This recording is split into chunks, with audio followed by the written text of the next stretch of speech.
karena nilai urban legendnya sudah melenceng jauh, tidak terasa vibes creepy yang saya kira bakal hadir. Yang bisa dinikmati di film ini hanyalah adegan kesurupan massal dan pembantaian berdarah-darah yang diinisiasi oleh iblis masa lalu yang ingin membalas dendam.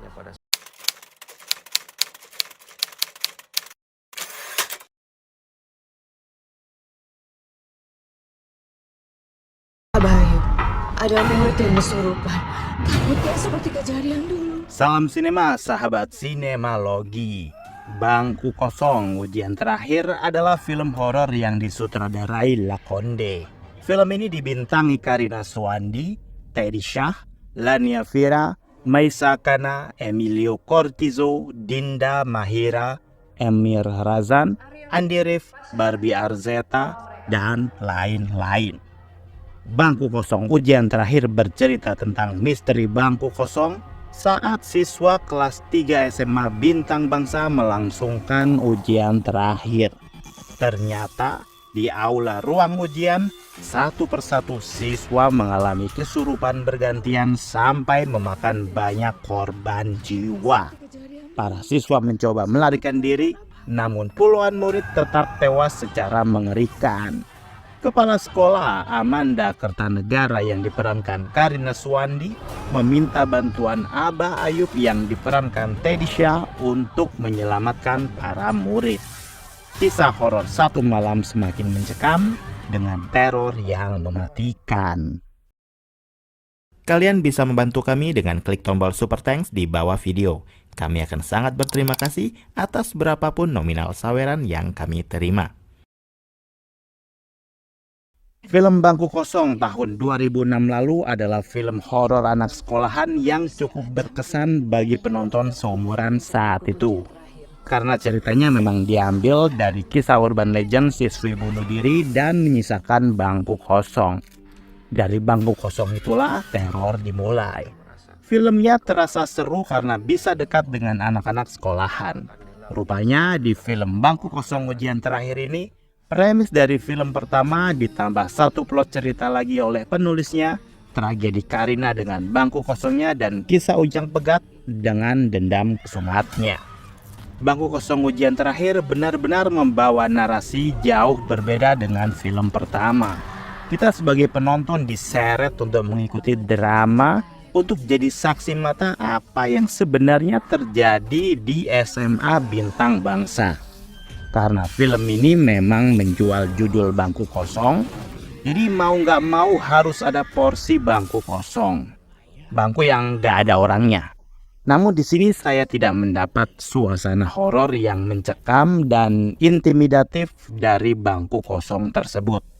Film lebih fokus pada eksekusi teknis, bagaimana teror kesurupan menyerang siswa secara bergantian. Beberapa berhasil nampak mengerikan dan sisanya terlihat konyol. Ceritanya benar-benar lemah. Adegan kesurupan yang berujung pembantaian berdarah-darah semua terjadi begitu cepat dan gak ada nafas. Kekacauan yang tercipta sebenarnya sudah ngena, hanya saja setelah adegan pembantaian itu, saat semua siswa bisa kabur meloloskan diri, cerita film mengalami pengulangan. Mereka yang kabur harus bersembunyi, yang ujung-ujungnya tewas mengenaskan dengan berdarah-darah. Hampir sama, dan cukup membosankan di sini. Selipan guyonan juga garing, lebih baik nggak usah sama sekali. Banyak hal yang terasa dipaksakan, termasuk konteks dari bangku kosong itu sendiri. Seandainya film ini tidak menggunakan judul bangku kosong, mungkin film bisa eksplorasi lebih luas lagi konfliknya dan gak terjebak dengan makna dari bangku kosong yang malah menurunkan tingkat kesakralan dari bangku kosong tersebut. Kisah dari siswi yang bunuh diri hingga dikait-kaitkan dengan sosok Ujang Pegat pun juga sangat terasa dipaksakan. Apalagi deskripsi dari Ujang Pegat sendiri juga banyak cacatnya.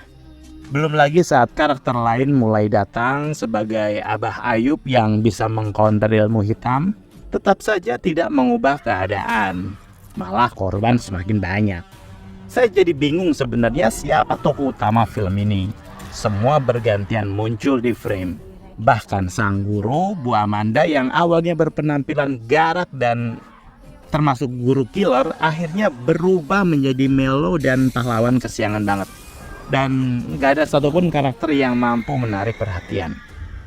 Lumayan kecewa karena sudah beranggapan bahwa di tahun 2023 ini seharusnya produksi film tidak lagi menggunakan budget produksi FTV yang pas-pasan.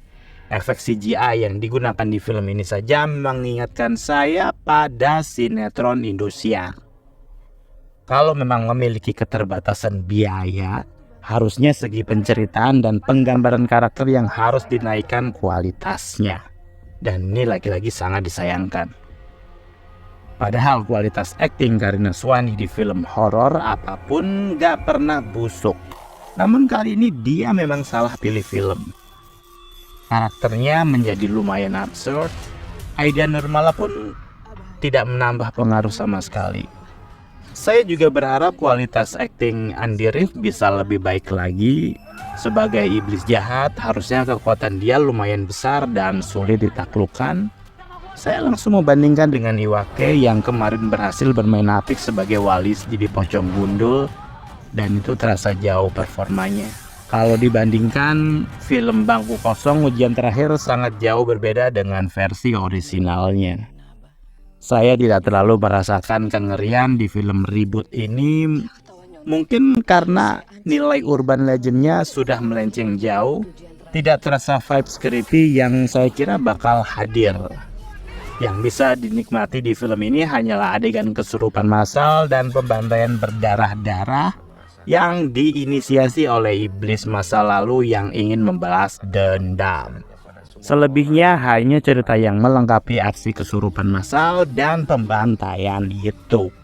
Pada akhirnya, film Bangku Kosong Ujian Terakhir memang harus jadi yang terakhir. Jangan ada lagi sequel film ini, gunakan ide yang lebih segar lagi untuk membangun horor yang lebih kreatif dan lebih horor. Demikian video reaksi dari film Bangku Kosong Ujian Terakhir yang sudah tayang di bioskop. Silakan like, komen, dan subscribe kanal ini. Cek juga akun-akun media sosial Sinemalogi. Dan jangan lupa bersinema dahulu, berbahagia kemudian.